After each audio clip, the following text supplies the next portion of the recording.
DD किसान, बदलते भारत की शान।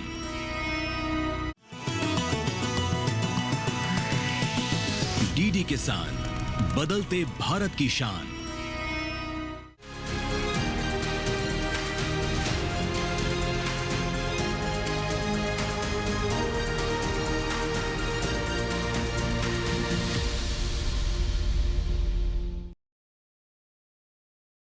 नमस्कार, आप देख रहे हैं दूरदर्शन किसान चैनल। कृषि दर्शन कार्यक्रम में मैं अदिति शर्मा आप सभी का स्वागत करती हूं। हमारे इस कार्यक्रम में कृषि जगत में जो भी कुछ खास हो रहा होता है, गतिविधियां, हलचलें, उन सभी की जानकारी हम आप तक पहुंचाने का प्रयास करते हैं ताकि आप लोग भी उनके प्रति जागरूक हो सके। आज के हमारे इस कार्यक्रम में हमेशा की तरह हमारे तीनों सेगमेंट्स विज्ञान और किसान, कृषि, स्टार्टअप और फार्मिंग इंडिया हम आपके लिए लेकर आए हैं। तो फिर आइए सबसे पहले कार्यक्रम की शुरुआत करते हैं। अब कार्यक्रम में वक्त है सम्मेलन से प्रगति की ओर का। हमारे माननीय प्रधानमंत्री श्री नरेंद्र मोदी जी द्वारा बिहार के भागलपुर में प्रधानमंत्री किसान सम्मान निधि योजना के तहत सिंगल क्लिक के माध्यम से 9 करोड़ 80 लाख से भी ज्यादा किसानों के खाते में सीधा 22,000 करोड़ रुपए डाले गए। आइए इसी से संबंधित जानकारी आप तक पहुंचाते हैं।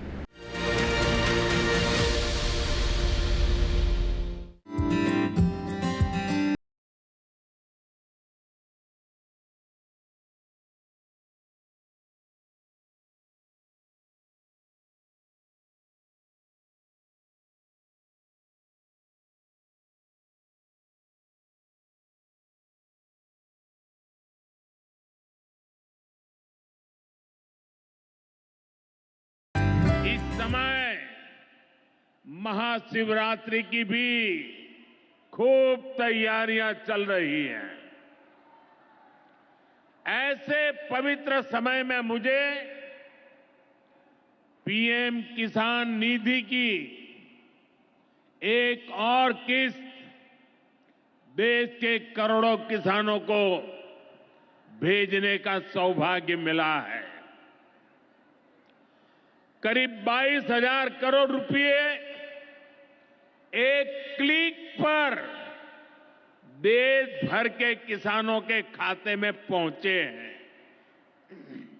और जैसे ही अभी मैंने क्लिक दबाई, मैं देख रहा था यहां पर भी जो राज्यों के दृश्य दिख रहे थे, यहां भी कुछ लोगों की तरफ मेरी नजर गई। वो फटाफट अपने मोबाइल देख रहे थे कि पैसा आया कि नहीं आया,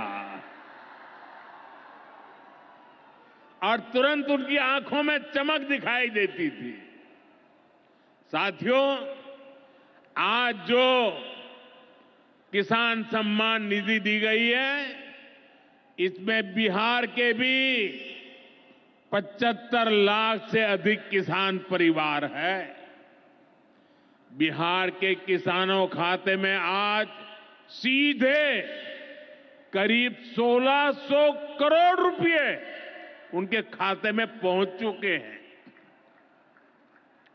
मैं बिहार और देश के सभी किसान परिवारों को बहुत बहुत शुभकामनाएं देता हूं, बधाई देता हूं। साथियों, मैंने लाल किले से कहा है कि विकसित भारत के 4 मजबूत स्तंभ है। ये स्तंभ है गरीब, हमारे अन्नदाता किसान,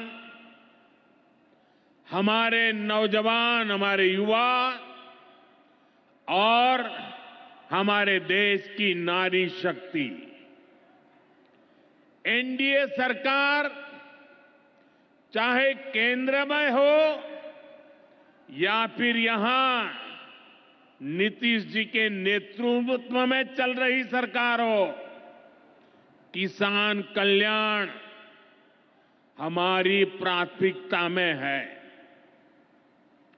बीते दशक में हमने किसानों की हर समस्या के समाधान के लिए पूरी शक्ति से काम किया है। किसान को खेती के लिए अच्छे बीज चाहिए,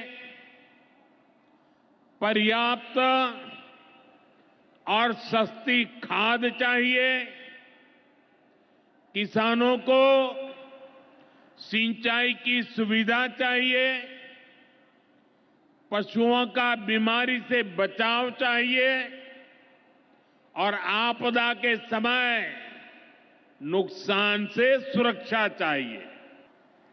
बीते वर्षों में हमने सैकड़ों आधुनिक किस्म के बीज किसानों को दिए। किसानों को पर्याप्त खाद मिलती है।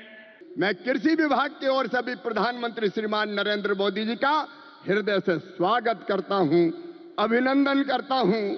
एक ऐसी सौगात जो पहले कभी नहीं मिली थी। छोटे किसानों का दर्द जाना प्रधानमंत्री नरेंद्र मोदी जी ने। कभी कांग्रेस की सरकारों ने किसान के खाते में सीधा पैसा नहीं डाला। किसान सम्मान निधि के रूप में एक ऐसी योजना जिसने छोटे किसानों की जिंदगी बदल दी। खाद के लिए, बीज के लिए, छोटी छोटी जरूरत पूरी करने के लिए जो परेशान होते थे और भारी कर्जा लेते थे, उनके लिए किसान सम्मान निधि वरदान बन गई है। और आज किसान सम्मान निधि का ये 6वां वर्ष है।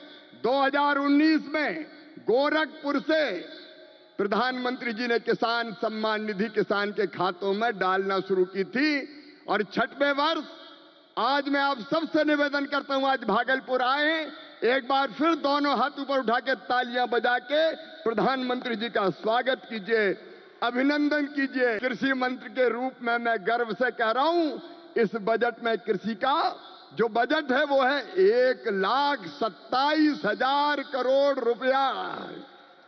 और ये तो केवल कृषि विभाग का है।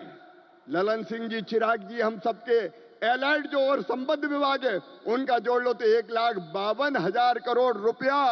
और केवल इतने नहीं, आप जानते हैं खाद की सब्सिडी प्रधानमंत्री नरेंद्र मोदी जी कितना देते हैं? 1,95,000 करोड़ रुपया पिछले साल दिए हैं। किसान भाइयों, आप यूरिया की एक बोरी खरीदते हैं 266 रुपया में, लेकिन 266 में नहीं आती, 1744 में आती है। और उस बोरी के लिए 1478 रुपया किसान के भरते हैं श्रीमान नरेंद्र मोदी जी, ये सरकार भरती है। डीएपी की एक बोरी आज 3,083 रुपए में आ रही है, लेकिन प्रधानमंत्री किसान को देते हैं केवल 1,350 रुपया में। प्रधानमंत्री धन धान्य कृषि विकास योजना बनाई है। जिन जिलों में कृषि का उत्पादन कम है, ऐसे 100 जिले चुनकर उनमें कृषि के उत्पादन को बढ़ाने के लिए प्रधानमंत्री जी के नेतृत्व में विशेष योजनाएं बनाई जाएंगी और जिनका पूरा लाभ बिहार के किसानों को मिलेगा। दिल्ली के पूसा ग्राउंड में पूसा कृषि विज्ञान मेले का आयोजन किया जा रहा है। क्या कुछ खास हो रहा है इस दौरान, आइए दिखाते हैं आपको उसकी एक झलक। दिल्ली स्थित भारतीय कृषि अनुसंधान संस्थान पूसा में पूसा कृषि विज्ञान मेला 2025 का उद्घाटन केंद्रीय कृषि एवं किसान कल्याण मंत्री शिवराज सिंह चौहान ने किया। इस अवसर पर कृषि एवं किसान कल्याण राज्य मंत्री रामनाथ ठाकुर, भारतीय कृषि अनुसंधान परिषद के महानिदेशक डॉक्टर हिमांशु पाठक, भारतीय कृषि अनुसंधान संस्थान पूसा के निदेशक डॉक्टर CH श्रीनिवास राव, भारतीय कृषि अनुसंधान परिषद के उप महानिदेशक फसल विज्ञान डॉक्टर DK यादव, पूसा के संयुक्त निदेशक डॉक्टर RN पडारिया, कृषि वैज्ञानिक और विभिन्न राज्यों से आए किसान उपस्थित रहे। इस अवसर पर केंद्रीय कृषि एवं किसान कल्याण मंत्री शिवराज सिंह चौहान जी ने कहा, खेती को जीते हैं हम लोग, और इसलिए कैसे देश में, वैसे मैं बधाई देता हूं, ICAR को भी बधाई देता हूं। आज जिस तरह की किस्में, उन्नत किस्में हमने लगाई है, दिखाई है, लाइव प्रदर्शन है, एक तरह से वो अपने आप में बड़ी उपलब्धि है। एक बार आईसीआर के लिए भी ताली बजा दी जाए। हमारे साइंटिस्ट बैठे हैं, वो दिन और रात परिश्रम कर रहे हैं। मीडिया के मित्रों के माध्यम से हम अपनी बात लोगों तक पहुंचा रहे हैं। हमारा संकल्प है नंबर 1 उत्पादन बढ़ाना, पर हेक्टर उत्पादन अभी भी बढ़ाना है। आज मैंने गेहूं की वैरायटी के बारे में बताया कि 80 कुंटल 1 हेक्टर में गेहूं का उत्पादन हो सकता है और हो रहा है कुछ जगह। अब 45-50 का एवरेज तो लगभग हर जगह है, लेकिन उत्पादन बढ़ाने की गुंजाइश अभी भी है। पर हेक्टर उत्पादन बढ़े, और उत्पादन बढ़ाने के लिए अगर सबसे प्रमुख चीज कोई है तो वो है अच्छे बीज। आज मैंने देखा कि बीज के लिए लाइन लगी है। किसान अच्छे बीज चाहते हैं और अच्छे बीज की वैरायटी तैयार करने का काम भारतीय कृषि अनुसंधान परिषद कर रही है। वह एक चीज मुझे अभी लगती है जिस पर तेजी से काम करने की जरूरत है, और हम करेंगे, कि अच्छे बीज जल्दी से जल्दी किसानों तक कैसे पहुंच जाए। नहीं तो यहां तो हमने देखा कि पालक के पत्ते कितने बड़े बड़े, गेहूं भी देखी, सरसों भी देखी, फूलों के रंग भी देखे, सब्जियों की छटा भी देखी, लेकिन ये छटा कितने जल्दी किसानों के खेत में पहुंच जाए। ये जो टाइम पीरियड है, प्रधानमंत्री जी ने 109 वैरायटियां जारी की थी बीजों की किस्में, ये कितने जल्दी हम किसान तक पहुंचा पाए खेत में। Breeder seed, foundation seed, certified seed, उसके बाद किसान के हाथ लगता है। और जब कोई और ऐसा तरीका निकालेंगे जिससे कुछ चीजें और जल्दी हम कैसे कर पाए, उन्नत बीज किसान को मिल जाए तो बाकी काम किसान अपने आप कर लेगा। तो उत्पादन बढ़ाना, दूसरा उत्पादन की लागत घटा, और उन्नत बीज पहुंचाने के लिए ये बात बिल्कुल कही, रामनाथ जी ने भी कही और पाठक जी ने भी उल्लेख किया, विज्ञान और किसान को जोड़ना पड़ेगा, लैब टू लैंड। और जब पाठक जी, एक प्रयोग हमने शुरू किया है, आधुनिक कृषि चौपाल, जिसमें वैज्ञानिक और किसान की बात होती है, लेकिन वो अभी पॉपुलर नहीं हुआ है। इसलिए मैं आईसीआर को निर्देशित करता हूं इस कार्यक्रम को अपने हाथ में ले ले। वैज्ञानिक और किसान हर महीने एक जगह बैठ के खेतों में चर्चा करें और उस चर्चा का प्रसारण पूरे देश के किसानों के लिए किया जाए, ताकि महीने भर में जितने नए प्रयोग हो उसके बारे में एक जगह वैज्ञानिक बताएं और बाकी जगह किसान देखें और देख के सीखें। ठीक बात है कि नहीं, बताओ भाई। अनेक प्रयोग हो गया लैब में, किसान तक पहुंचे ही नहीं, तो प्रयोग का लाभ कैसे मिलेगा? इसलिए अगले महीने से आधुनिक कृषि चौपाल आईसीआर के निर्देशन में किया जाएगा। साइंटिस्ट उसकी भूमिका तैयार करें, इस महीना कौन सा विषय है, और उस पर किसानों से सवाल मंगाए कि वो कौन कौन सी जानकारी चाहते हैं, और फिर कुछ किसान पूछे, वैज्ञानिक बताए या उन्नत अध्येता किसान भी बताएं कि हमने ऐसा किया और उसका ये फायदा हुआ। और वो बात टीवी के माध्यम से पूरे देश में लाइव टेलीकास्ट की जाए या रिकॉर्ड करके टेलीकास्ट की जाए, प्रचार करके, ताकि किसान देख ले कि कहाँ कहाँ क्या काम हो रहा है और वैज्ञानिकों ने कौन कौन से अनुसंधान किए हैं। दूसरी चीज है, उत्पादन की लागत घटानी पड़ेगी। अब पैदावार बढ़ गई, लागत बहुत लग गई तो फायदा थोड़ी होता है। वैसे उत्पादन बढ़ने से भी लागत घटती है। अगर पर हेक्टर ज्यादा उत्पादन हो जाता है तो लागत भी घट जाती है। लेकिन लागत घटाने की कई योजनाएं, आज विस्तार से बात नहीं करूंगा। 24 तारीख को प्रधानमंत्री श्रीमान नरेंद्र मोदी जी भागलपुर में बिहार के किसान सम्मान निधि किसानों के खाते में डालने का काम कर रहे हैं। परसों मैं भी भागलपुर रहूंगा और कल मैं जाऊंगा बिहार के मखाना उत्पादक किसानों के बीच। अपन कृषि भवन में बैठने वाले कृषि मंत्री नहीं है। किसानों के बीच जाएंगे, मखाना कैसे बोते हैं देखेंगे, उनके साथ बैठेंगे और मखाना बोर्ड बनेगा तो किसानों की सलाह के आधार पर बनेगा। इस अवसर पर केंद्रीय कृषि एवं किसान कल्याण राज्य मंत्री रामनाथ ठाकुर ने कहा, कृषि मेला के प्रांगण में जब पहुंचा हूं, देख करके मन बहुत हर्षित और उत्साह हुआ कि कृषि वैज्ञानिकों ने क्या क्या किया है इस देश के पैदावार के बारे में, साग सब्जियों के बारे में, अन्न के मामले में, फूलों के मामले में। देख करके मैं हर्षित हुआ हूँ और मैं यह शुभकामना देता हूँ कि कृषि वैज्ञानिक और शोध करें और हिंदुस्तान के पैदावार को और आगे बढ़ावें, जो हिंदुस्तान का किसान, हिंदुस्तान का नौजवान, हिंदुस्तान का जवान प्रफुल्लित हो और इस दिशा में आगे बढ़ने में योगदान करे। इस मेले के बारे में भारतीय कृषि अनुसंधान परिषद के महानिदेशक डॉक्टर हिमांशु पाठक ने कहा, इस बार का थीम जैसे हमने रखा है उन्नत कृषि विकसित भारत। जैसे हम जानते हैं कि हम पूरे देशवासी मिलकर के भारत को एक विकसित भारत बनाने का संकल्प लिए हैं कि 2047 तक जब ये देश अपना इंडिपेंडेंस का शताब्दी वर्ष मनाएगा तब ये देश एक विकसित देश होना चाहिए। और आप ये भी जानते हैं कि देश के लगभग 50% लोग कृषि के ऊपर निर्भर करते हैं, प्रत्यक्ष हो या अप्रत्यक्ष रूप से। तो जब तक हम कृषि का विकास नहीं कर पाएंगे, जब तक हमारी कृषि विकसित नहीं होगी, तब तक जो है कि भारत देश विकसित भारत नहीं हो सकता।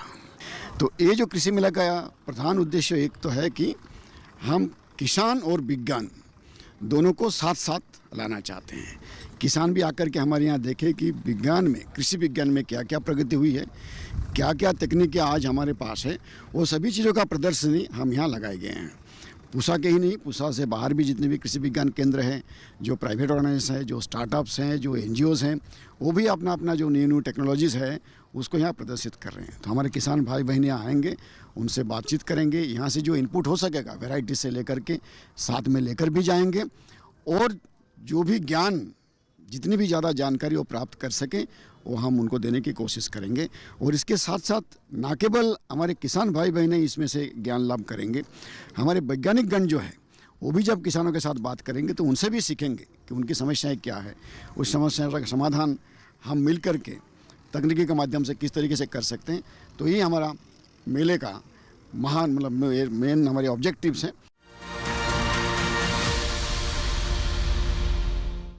कार्यक्रम में फिलहाल रुक रहे हैं एक छोटे से ब्रेक के लिए। आप कहीं मत जाइए, हम जल्द ही हाजिर होंगे। बने रहिए दूरदर्शन किसान पर, देखते रहिए कार्यक्रम कृषि दर्शन।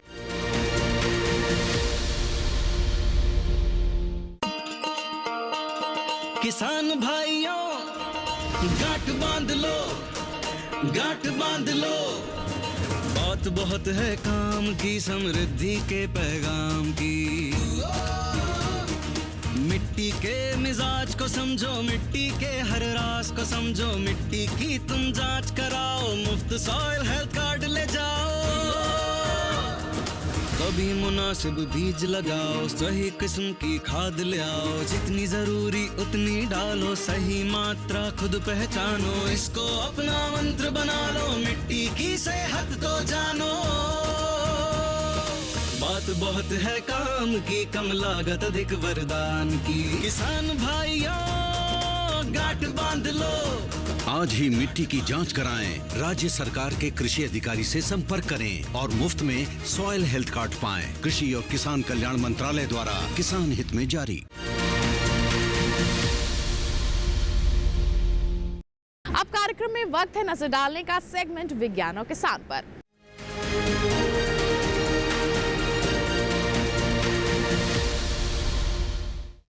हमारा देश कृषि प्रधान देश है और कई वर्षों से हमारे किसान खेतीबाड़ी में लगे हुए हैं, लेकिन बदलते समय के साथ साथ खेती के परिवेश में भी बदलाव आ रहा है। अब खेती में तकनीक को भी शामिल किया गया है, जिससे इस क्षेत्र का विकास हो रहा है और साथ ही साथ हमारे जो किसान हैं आर्थिक रूप से मजबूत भी हो रहे हैं। तो खेती में तकनीक कितनी कारगर साबित हो रही है, आइए जानते हैं सेगमेंट विज्ञान और किसान के माध्यम से।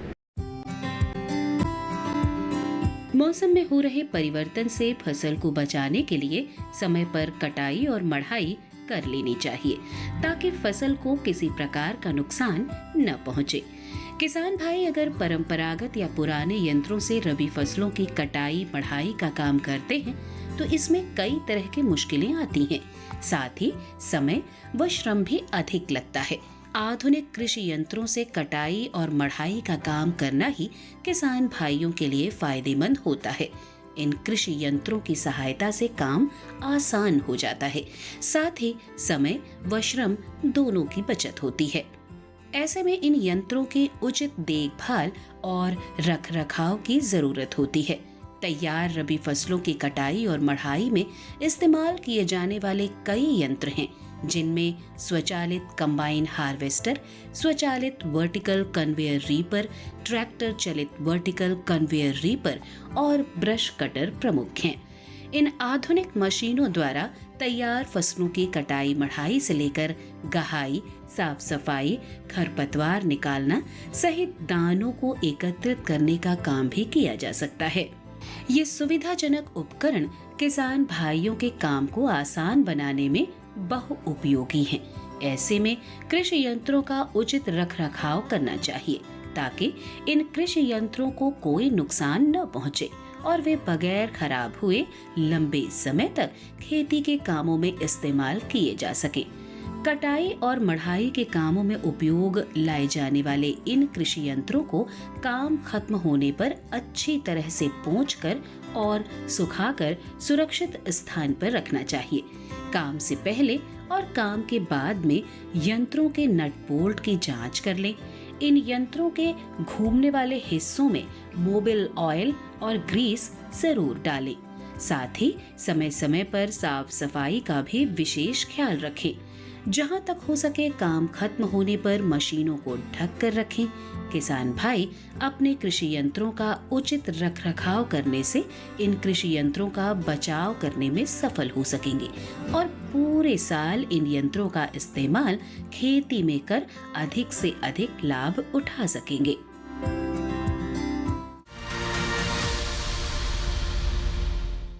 कार्यक्रम में फिलहाल रुक रहे हैं एक छोटे से ब्रेक के लिए। आप कहीं मत जाइए, हम जल्द ही हाजिर होंगे। बने रहिए दूरदर्शन किसान पर, देखते रहिए कार्यक्रम कृषि दर्शन।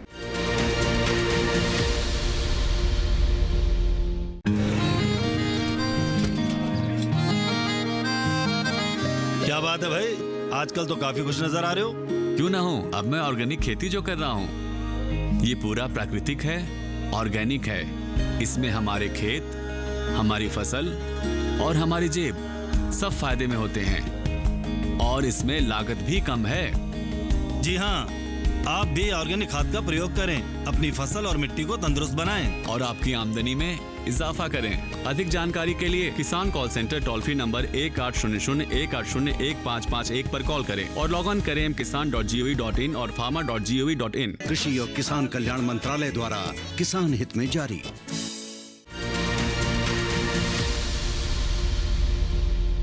ब्रेक के बाद दूरदर्शन किसान चैनल के कार्यक्रम कृषि दर्शन में आप सभी का फिर से स्वागत। आइए देखते हैं सेगमेंट फार्मिंग इंडिया।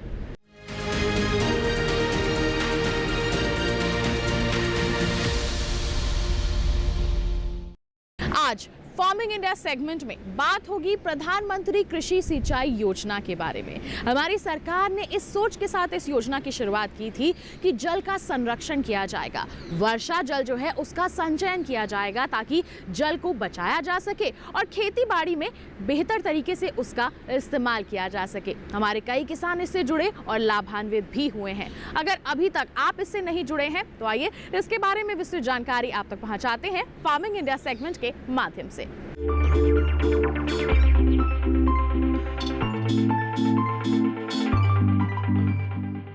देश में करीब 14 करोड़ हेक्टेयर जमीन पर खेती होती है। 2015 में जब प्रधानमंत्री कृषि सिंचाई योजना शुरू हुई तब 6.5 करोड़ हेक्टेयर जमीन पर ही सिंचाई की सुविधाएं उपलब्ध थी। इसका मतलब ये हुआ कि आधे से भी ज्यादा जमीन बारिश के पानी पर निर्भर थी। जाहिर है वर्षा आधारित इलाकों में पैदावार कम होती है और किसानों को खेती से उतना लाभ नहीं मिल पाता जितना मिलना चाहिए। प्रधानमंत्री कृषि सिंचाई योजना का असल मकसद हर खेत तक पानी पहुंचाना है। यह अम्ब्रेला स्कीम है और इसमें मुख्य रूप से 2 घटकों को शामिल किया गया है। त्वरित सिंचाई लाभ कार्यक्रम यानी AIBP और हर खेत को पानी के भी 4 उप घटक हैं, जैसे command area development, surface miner irrigation, जल निकायों की मरम्मत, नवीनीकरण और बहाली तथा चौथा भूजल विकास। इसके अलावा सिंचाई योजना में दूसरे मंत्रालयों के भी 2 घटकों को शामिल किया गया है। पहला घटक प्रति बूंद अधिक उपज है, जो केंद्र कृषि मंत्रालय के कृषि, सहकारिता और किसान कल्याण विभाग की ओर से कार्यान्वित किया जा रहा है। दूसरे घटक का नाम वाटरशेड विकास है। इसका कार्यान्वयन ग्रामीण विकास मंत्रालय का भूमि संसाधन विभाग कर रहा है। सिंचाई योजना का उद्देश्य खेत तक पानी की पहुंच को बढ़ाना और सुनिश्चित सिंचाई के तहत खेती योग्य क्षेत्र का विस्तार करना था। इसके अलावा खेत में पानी के उपयोग की दक्षता में सुधार करना और स्थायी जल संरक्षण प्रथाओं को पेश करना भी इसमें शामिल था। पानी की बचत इस योजना का बहुत महत्वपूर्ण पहलू है। 2020-21 के दौरान इस योजना के तहत 9,38,000 हेक्टेयर फसलों को सूक्ष्म सिंचाई के तहत लाया गया। इसमें टपक और फव्वारा दोनों तरह की सूक्ष्म विधियां शामिल है। 2021-22 के लिए हर खेत को पानी के अंतर्गत 899 करोड़ रुपए के बजट का प्रावधान किया गया। प्रति बूंद अधिक उपज के लिए 4,000 करोड़ रुपए को और वाटरशेड डेवलपमेंट के मद में 2,000 करोड़ रुपए का प्रावधान किया गया है।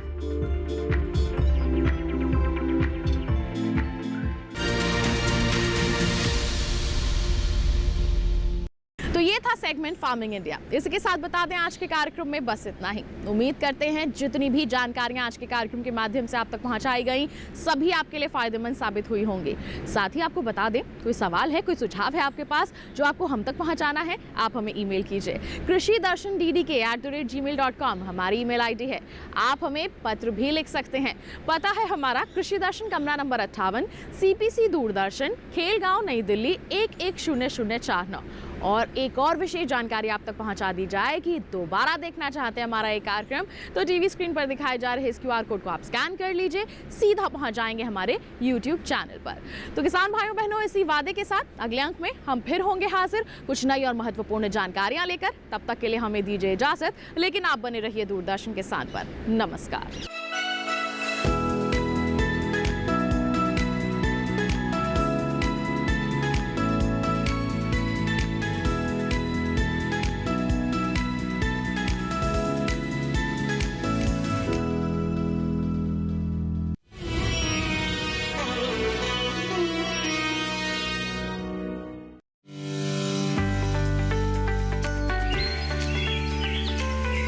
अपनी धरती को हमेशा हरा भरा रखना हमारे हाथ में ही है, इसलिए मैं अपने कार के लिए CBG ही पसंद करता हूँ। ये अपशिष्ट पदार्थों से बनी कंप्रेस्ड बायोगैस है। ये एक अत्यधिक कुशल रिन्यूएबल रिसोर्स है जिसने कार्बन उत्सर्जन को कम कर दिया है। कम कार्बन उत्सर्जन का अर्थ है ग्रह पर कम हानिकारक प्रभाव पड़ना। CBG का उपयोग करें, ये स्वच्छ, हरा भरा और सुरक्षित है। पब्लिक डिमांड पर Sardar the game changer is back. हुआ मिलना आसान है। हैदराबाद हमारा घरेलू मामला है, हमें हिंदुस्तान के साथ समझौता करना पड़ेगा। कोई समझौता नहीं होगा। वादी खानदान का है, हमारे पुरखों का। सावधान रहने को डर नहीं कहते जवाहर। सरदार द गेम चेंजर सोमवार से गुरुवार रात 10:30 बजे, पुनः प्रसारण दोपहर 12:30 बजे DD नेशनल पर।